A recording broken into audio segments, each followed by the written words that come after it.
একটা সময় ছিল যখন তারকারা ছিলেন কেবল পর্দার মানুষ। তারা হাসতেন, কাঁদতেন, গান গাইতেন, আর আমরা মুগ্ধ হয়ে তাকিয়ে থাকতাম। কিন্তু সময় বদলেছে। এখন কিছু কিছু তারকা নিজেদের সীমারেখা ভেঙে সমাজের কথাও বলেন, ভুলের প্রতিবাদ করেন, অন্যায়ের বিরুদ্ধে দাঁড়ান। তারা শুধু তারকা নন, তারা সমাজের বিবেক, সাহসের প্রতীক।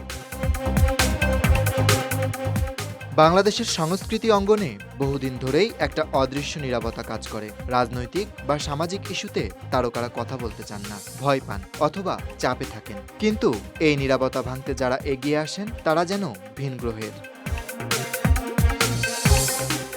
ফারজানা ওয়াহিদ ছায়ান এমনই একজন অভিনেত্রী, যিনি ভয়কে ভয় করেন না। ডিজিটাল নিরাপত্তা আইন, নাগরিক অধিকার, নারী নিপীড়ন বা রাষ্ট্রের অন্যায্যতার বিরুদ্ধে তিনি যেভাবে সোচ্চার হন তা অনেক সময় ঝুঁকিপূর্ণ হলেও তাতে তার বিশ্বাসের এক চুলো নড়চড় হয় না। তিনি যখন বলেন চুপ করে থাকাও এক ধরনের অপরাধ, তখন সেই বাক্যটা শুধু কথামালা নয়, একটা অবস্থান, এক ধরনের দায়িত্ববোধ।